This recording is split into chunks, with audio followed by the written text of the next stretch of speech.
ఓం గం గణపతయే నమః స్వర్ణలక్ష్మి నమస్తే అస్తు పరబ్రహ్మ స్వరూపిణి రాజ్యం దేహి ధనం దేహి సర్వకామాంచ దేహి మే.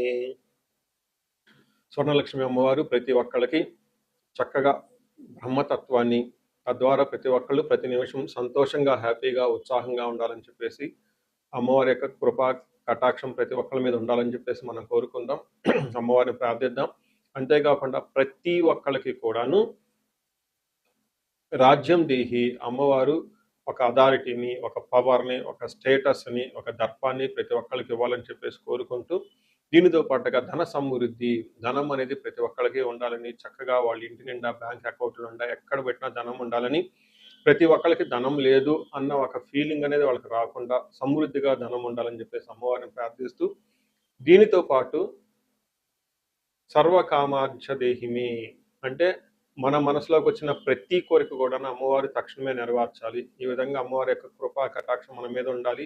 12 రాసుల వారు కూడా చక్కగా అభివృద్ధి జరిగి ఎంతో ఉత్సాహంగా ఉన్నతంగా ఎదగాలని చెప్పేసి మనం కోరుకుందాం. ఇప్పుడు మనం జూన్ మంత్ యొక్క రాశి ఫలాలు చెప్పుకుందాం.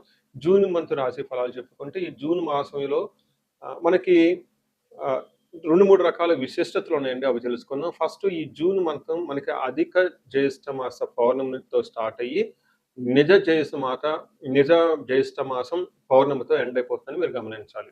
అయితే ఈ యొక్క 2 పౌర్ణముల మధ్య ఈ యొక్క జూన్ మంత్ ఉండటంతో ఇందులో 2-3 రకాలైన విశిష్టతలు ఉన్నాయి. ఈ మాసంలో ఫస్ట్ 2 శని త్రయోదశులు వస్తున్నాయండి. 2 శని త్రయోదశులు చాలా చాలా రేరుగా వస్తాయని గమనించుకోవాలి. కొన్నిసార్లు శని త్రయోదశి 4-5 నెలలకు కూడా రాలేదు. పోయిన సంవత్సరం ఐ థింక్ ఇదే విధంగా జరిగింది. 5 నెలల వరకు శని త్రయోదశి లేదు. చాలా మంది పూజలు చేసుకోవాలన్నా కానీ శనికి సంబంధించిన ఏమైనా పరిహారాలు చేసుకోవడానికి శని త్రయోదశి చాలా బెస్ట్ది. అలాంటిది శని త్రయోదశులు 2 వస్తున్నాయని గమనించుకోవాలి. వీటితో పాటుగా చాలా మందికి ఎప్పుడైతే అమావాస్య వెళ్ళిపోయిందో మనకి నిజ జ్యేష్ఠ మాసం స్టార్ట్ అవుతుంటూ చాలా మందికి పెళ్లిళ్ళు సీజన్ వస్తుందని మనం చెప్పుకోవాలి. పెళ్లిళ్ళకి చాలా అనుకూలమైన టైం అని గమనించాలి. ఇంకొక ముఖ్యమైన విషయము లాస్ట్ అంటే జూన్ ఎండ్లో మనకి ఏరువాక పున్నమి అని వస్తుంటుంది. ఇది రైతులకు ప్రత్యేకంగా చాలా చాలా ముఖ్యమైన రోజు. ఆ రోజున అందరూ అరకలు కట్టుకుంటారు. ఎద్దులకి చక్కగా మనకేమంటారు అలంకరణ చేసుకొని గుడుల చుట్టూ తిరుక్కొని అక్కడ నుంచి అరక కట్టుకొని ఊళ్ళల్లోకి వెళ్ళిపోయేసి పొలం దున్నటం స్టార్ట్ చేస్తారని గమనించాలి. సో ఇది కూడాను ఇప్పటికి కూడాను ఇది మనకి ఎప్పటి నుంచో ఉన్న ఒక సనాతన ధర్మంలో భాగంగా ఎద్దులను పూజ చేయటం, వాటిని నందీశ్వరులుగా భావించుకోవటం, గుడుల చుట్టూ 3 రౌండ్లు తిప్పుకోవటం, భజనలు పెట్టుకోవటం, దండారా వేయటం ఈ పనులను చేస్తూ ఉంటారు. ఒక ఉత్సాహంగా టోటల్ విలేజెస్ కూడా చాలా చక్కటి వాతావరణంలో ఇవన్నీ జరుపుకుంటూ ఉంటారని గమనించాలి. సో ఇది ఈ జూన్ మంత్లో ఉన్న యొక్క విశిష్టతలు, ముఖ్యమైన పండగలు, అలానే ముఖ్యమైన ఇంపార్టెంట్ డేట్లను మనం చెప్పుకున్నాం. ఇప్పుడు ఇంకొకటి చెప్పుకోబోతున్నాం. అది జ్యోతిష శాస్త్రం ప్రకారంగా గ్రహాల గురించి. జూన్ మాసంలో 5 గ్రహాలు మారుతూ ఉన్నాయండి. 28వ తారీఖున అంటే నెల బిగిన్ అవ్వక ముందే బుధుడు మారుతూ ఉన్నారు. వీళ్ళతో పాటు శుక్రుడు, కుజుడు, సూర్యుడితో మారుతూ ఉన్నారు జూన్ మాసంలో. ఇంకా ముఖ్యమైనది సంవత్సరానికి ఒక్కసారి మారే గ్రహం ఏంటంటే గురువు మారుతూ ఉన్నారు. ఈ గురువు జూన్ 2వ తారీఖున మారుతూ ఉన్నారు. అంటే మనం జూన్ మంత్లో 5 గ్రహాల యొక్క ప్రభావం ఎలా ఉండబోతుంది అనేది మనం చెప్పుకుంటూ ఉన్నాం అనమాట. సో కర్కాటక రాశి వాళ్ళకి జూన్ మంత్లో కొంచెం మిక్స్డ్గా ఉండే అవకాశం ఎక్కువగా ఉంటుందని గమనించాలి. కొన్ని విషయాల్లో చాలా స్ట్రాంగ్గా ఉంటుంది. కొన్ని విషయాల్లో కొంచెం నిదానంగా మీకు ఫలితాలు వచ్చే అవకాశం ఉంటుంది. అవేంటో మనం చూద్దాం. ఇందులో ఉన్న నక్షత్రాలు చూస్తే పునర్వసు 4వ పాదం, పుష్యమి 1, 2, 3, 4 పాదాలు, ఆశ్లేష 1, 2, 3, 4 పాదాలంతా ఈ కర్కాటక రాశిలో ఉంటారని గమనించాలి. పేరు బలం బట్టి చూసుకుంటే వీళ్ళకి హీ, హూ, హే, హో, హో, డా, డా, డీ, డూ, డే అన్న లెటర్స్ అంతా కూడా మనకి ఇందులో ఉంటాయని గమనించుకోవాలి. అయితే మనకి లఘు గోచారం, సూక్ష్మ గోచారం ప్రకారం 12వ స్థానంలో సూర్యుడు ఉండటం వల్ల ధనచ్ఛేదము అని చెప్తూ ఉంటారు. 10వ స్థానంలో కుజుడు ఉండటం వల్ల ఉద్యోగంలో అతిగా తిరిగే అవకాశం ఉంటుంది, కష్టం ఉంటుంది. 12వ స్థానంలో బుధుడు ఉండటం వల్ల అవమానాలు జరుగుతూ ఉంటుంది. శుక్రుడు ఫస్ట్ హౌస్లో ఉండటం వల్ల అఖిల విషయ భోగం, అన్ని విషయంలో ఆల్రౌండ్ ప్రాస్పరిటీ ఉంటుందని చెప్పుకోవాలి. అంటే కొంచెం ఇబ్బందులతో కూడి ఓవరాల్గా కంఫర్టబుల్గా ఉంటుందని మీరు గమనించుకోవాలి. ఇందులో మీరు బాగా గమనించాల్సిన విషయం ఏంటంటే 12వ స్థానంలో సూర్యుడు ఉండటం వల్ల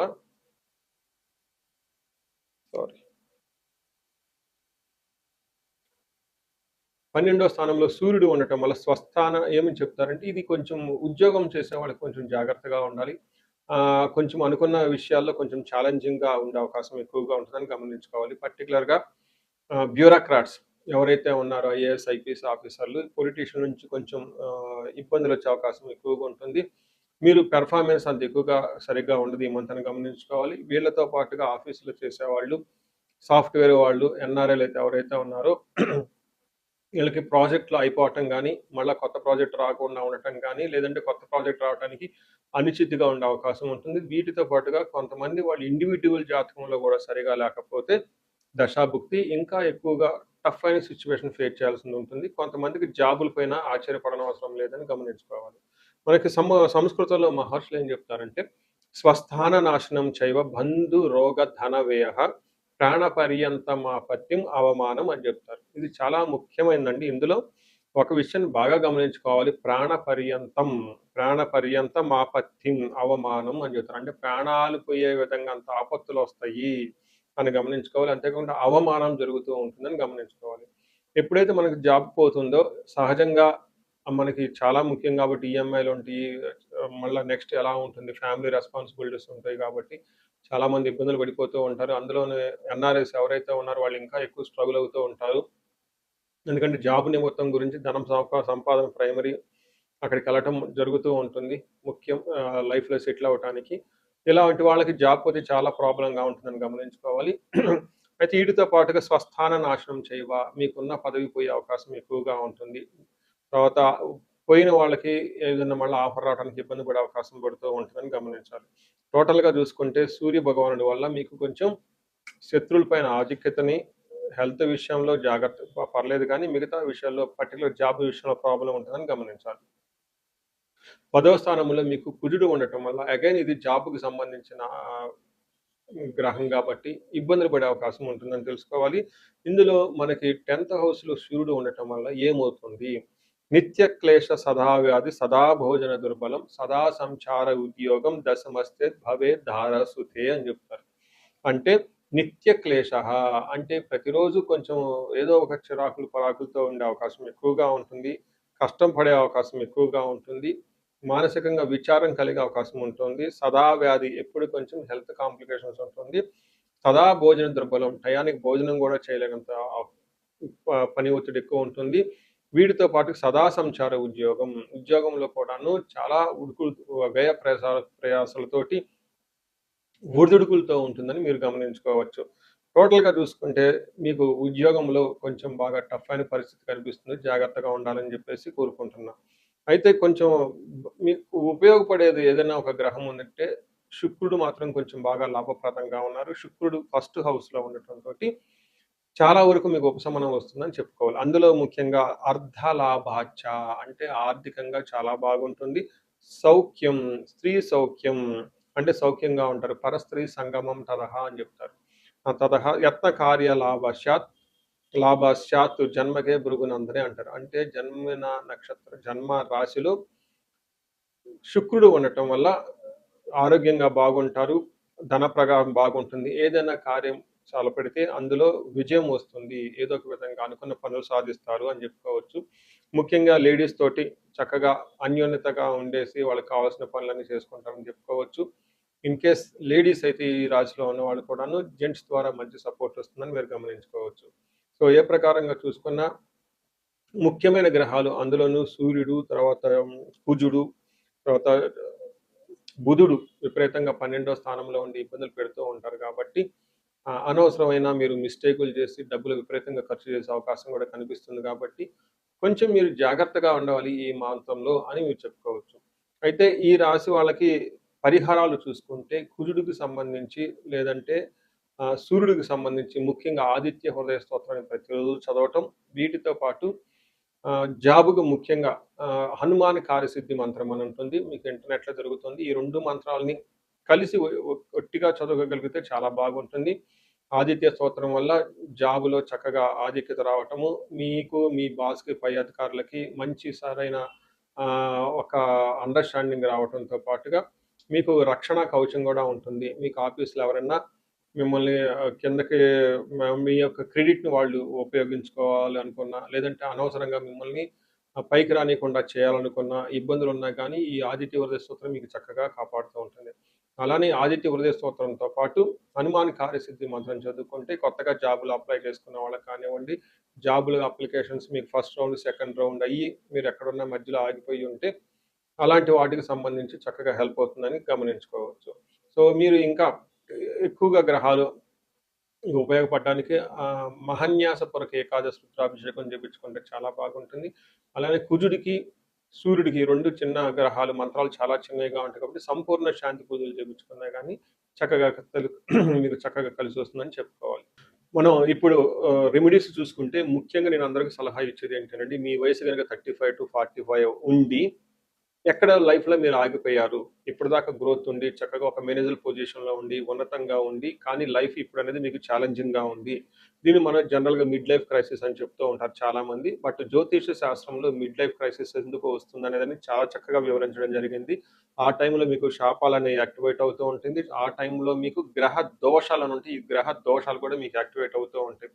ఇది ఒక్కసారి మీరు ఇన్ కేస్ మీ ఏజ్ గనుక అలా ఉండి ఇప్పటిదాకా బాగుండి మధ్యలో మేము లైఫ్‌లో స్ట్రక్ అయిపోయాము. గ్రోత్ లేదు, డైరెక్షన్ లేదు, సరిగ్గా ఇంప్రూవ్‌మెంట్ లేదు, రిలేషన్‌షిప్స్‌లో ప్రాబ్లమ్స్ వస్తూ ఉన్నాయి. ఎలా ఎళ్ళాలో కన్‌ఫ్యూజన్‌లో ఉన్నారు అనుకున్నప్పుడు ఖచ్చితంగా ఒకసారి జ్యోతిష శాస్త్రంలో మీ ఇండివిడ్యువల్ హారోస్కోప్ చూపించుకోండి. అందులో టోటల్ శాపాలు ఏమైనా ఉన్నాయా స్కాన్ చేసుకొని అవి ఇప్పుడు యాక్టివ్‌గా ఏమైనా ఉన్నాయో తెలుసుకోవడం చాలా చాలా ముఖ్యం. ఇప్పటిదాకా మనం చెప్పుకున్న ఈ గోచార ఫలితాలు మీకు ఒక 30, 40% మాత్రమే ఎఫెక్ట్ అవుతాయి.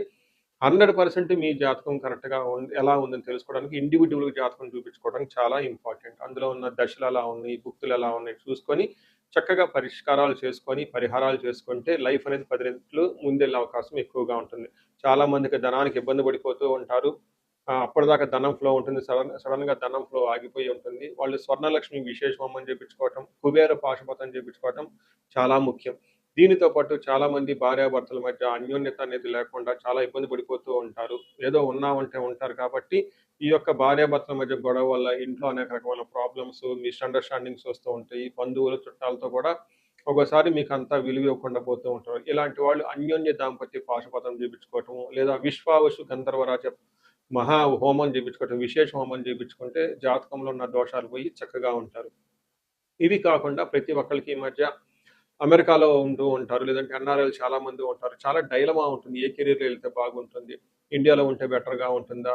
లేదంటే ఇండియా నుంచి ఫారిన్ ఎళ్తే బావుంటుందా? ఫారిన్ సెటిల్‌మెంట్ యోగం ఉందా? అసలు ఫారిన్‌లో ఎంతకాలం ఉంటాం? ఇలాంటి విషయాలు చాలామంది ఈ వీసాల గురించి, గ్రీన్ కార్డుల గురించి, లేదంటే ఎంఎస్ చేయాలనుకున్న వాళ్ళకి చాలా కన్‌ఫ్యూజన్‌లో ఉంటారు.